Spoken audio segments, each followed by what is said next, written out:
मुर्गा पालन है ना, ये ऊंट पालते थे, ऊंट पेशाब करता तो छींटे इनको लग जाते थे, तो उन छींटों की वजह से अज़ाब कब्र इनको हुआ है। हुजूर ने फरमाया इस तंजीर मौत फइन्ना आम्मत अज़ाबिल कब्र मिनहु, पेशाब के छींटों से बचो इसलिए कि आम तौर पे कब्र का अज़ाब पेशाब के छींटों से होता है। ये पेट छाप ख्याल रखें इस चीज का, जो खड़े होकर पेशाब करते हैं तो छींटे पैरों पे गिरते हैं और कपड़ों पर छींटे आते हैं, तो कब्र की बड़ी मंजिल सख्त होगी, याद रखना। इसलिए पेशाब के छींटे जिस्म पर कपड़े पे ना लगने पाए, पाक साफ हमेशा रहें। और जो मैंने पिछले जुमे को बयान करते हुए वो हजरत इमाम ज़हबी और अब्दुल्लाह इब्न अब्बास के हवाले से जो बयान करना था वो चीजें रह गई थी। हजरत अब्दुल्लाह इब्न अब्बास के फज़ाइल को उतर गया था। हजरत अब्दुल्लाह इब्न अब्बास फरमाते हैं, जो मैंने कहा ना कुरान से इसाले सवाब, आज लोग कहते हैं कि कुरान से इसाले सवाब नहीं होता है। सहाबा का मामूल था, मदीने के मुसलमानों का अमल था, जब भी मदीने में किसी का विसाल होता तो वो लोग कुरान पढ़ते थे और कुरान पढ़ करके इसाले सवाब करते। मदीने के अंसार का अमल है और मुल्ला अली कारी ने मिरकातुल मफातीह के अंदर इसको नक़ल किया है और वो सारी रवायतें और हदीसें मिरकातुल मफातीह के अंदर मौजूद है, पढ़ी जा सकती है। तो हज़रत अब्दुल्लाह इब्न अब्बास ने फरमाया कि कुरान का एक हर्फ पढ़ने पर 10 नेकियां मिलती हैं। आप पढ़ेंगे आपको भी नेकियां मिलेंगी और आप जिसके नाम से इसाले सवाब करेंगे उन नेकियों का तो आपको मिलेंगी और उसके खाते में भी जाएंगी जो कब्र में सो रहा है। और हज़रत अब्दुल्लाह इब्न अब्बास ने मिसाल दी रूह मुक़द्दयात की कि मैं ये नहीं कहता कि अलिफ लाम मीम एक हर्फ है, बल्कि अलिफ लाम मीम में अलिफ भी एक हर्फ है, लाम भी एक हर्फ है और मीम भी एक हर्फ है।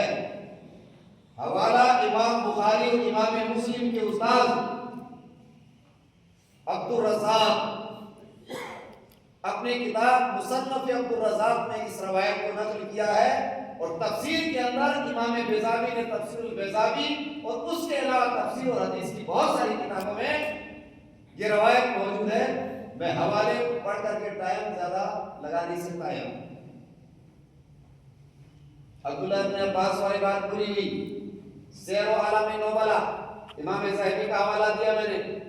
इमाम ज़हबी फरमाते हैं कि बंदा जब कब्र में होता है और उसके दफन करने वाले जब पास में खड़े होते हैं तो उस वक्त का मंजर बयान किया। ये हजरत अबू उमामा बाहिली है, सहाबी रसूल, बैत रिज़वान में शामिल हैं। 250 हदीसें जिन्होंने रसूल पाक से सुन करके आगे फैलाई। अबू उमामा बाहिली का जब आखिरी टाइम था, जानकारी का आलम था, उससे पहले का जो टाइम था, मिलने आए एक ताबई, उनसे कहा कि मेरे साथ वही अमल करना जो रसूल पाक ने बताया है। ये अल्लामा ज़हबी की सैर आलम नौबला पढ़ रहा हूं, कहा कि वही करना जो रसूल पाक ने बताया है। पूछा गया या रसूलल्लाह, अबू उमामा बाहिली से कहा गया क्या बताया? रसूल पाक सल्लल्लाहु अलैहि वसल्लम ने फरमाया कि जब तुम अपने मैयत को दफन कर चुको, दफन करने के बाद उस इंसान को कहो या फुला इब्न फुला, ए फुला फुला के बेटे फुला। साहबा को पूछा, हुजूर से साहबा ने पूछा था कि अगर फुला का नाम मालूम है, इस इंसान के तौर पे मेरा नाम रफीक है, मेरी माँ का नाम किसी को मालूम नहीं है, तो वो क्या लेगा?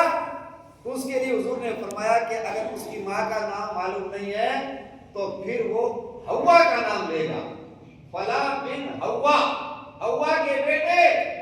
तो वो इंसान बैठ जाता है। फिर दोबारा फिर कहो या फुलान अपना फुलाना, ए फुला के बेटे फुला, तो फिर वो देखने लगता है ठीक होकर। तीसरी मरतबा फिर कहो या फुलान अपना फुलाना, बंदा कब्र के पास ऊपर खड़ा है کو دفنایا وہ قبر کے اندر ہے، پتھر لگے ہوئے ہیں، اوپر پلاسٹک لگایا ہوا ہے، اوپر مٹی ڈالی ہوئی ہے، گیپ ہو گیا بہت زیادہ، قبر والا سنتا نہیں ہے۔ حضور سے کہا گیا، حضور نے فرمایا کہ تم سے زیادہ سنتا ہے، تم سے زیادہ سنتا ہے۔ تب تیسری مرتبہ جب کہتا ہے وہ بندہ اوپر والا، تو قبر والا جانتے ہو کیا کہتا ہے؟ قبر والا کہتا ہے کہ ارے آپ بولو تو صحیح، کچھ کہو تو صحیح۔ اب اوپر والا کہہ رہا ہے وہ سن رہا ہے، لیکن وہ جب بول رہا ہے تو اوپر والا نہیں سن رہا ہے، قبر کے پاس کھڑا نہیں سن رہا ہے۔ قبر والا کہتا ہے کہ آپ کہو تو صحیح، کیا کہنا چاہ رہے ہو، کچھ رہنمائی کرو۔ تب پھر وہ قبر کے پاس کھڑا بندہ کہتا ہے اذکر، اب تم یاد کرو اس چیز کو کہ جس چیز کو لے کر کے تم دنیا سے قبر میں آئے ہو۔ کیا ہے؟ اللہ کو رب مانو، محمد صلی اللہ علیہ وسلم کو نبی مانو، اور قرآن کو اپنی دلیل مانو، اور اسلام کو اپنا دین مانو۔ اس چیز کو یاد کرو۔ گواہی اس کی کہ اللہ ایک، گواہی اس چیز کی کہ رسول پاک آخری پیغمبر، اللہ کے بندے اور رسول، قرآن کتاب ہدایت، اسلام ہمارا مذہب۔ اس چیز کی جب تلقین باہر والا کر رہا ہوتا ہے تو پھر وہ فرشتے سوال جواب کرنے والے ہوتے ہیں نا، وہ کہتے ہیں کہ چلو اس کے یہاں سے نکلتے ہیں جس کے پاس اوپر سے گائیڈنگ ہو رہی ہے، اوپر والے سکھا رہے ہیں اس کو۔ اس طرح کر کے وہ انسان عذاب قبر سے بچتا ہے۔ تو تلقین یہ بھی ایصال ثواب کا ایک ذریعہ ہے۔ اصل ثابت نہیں ہے، یہ بدعت ہے۔ اس حوالے سے فتویٰ پیش کروں۔ رشید احمد گنگوئی، ان سے کسی نے پوچھا کہ بخاری شریف کا ختم برکت کے لیے اور رسالے یہ دعا وغیرہ قبول ہونے کے لیے اس کی کوئی اصل ہے قرون ثلاثہ میں؟ تو انہوں نے کہا کہ ختم بخاری فتاوی رشیدیہ ہے، رشید احمد گنگوئی کا فتاوی رشیدیہ، اگر کسی کے پاس نہ ہو تو میرے پاس موجود ہے، میں اسکین پہ دے سکتا ہوں اور دکھا بھی سکتا ہوں۔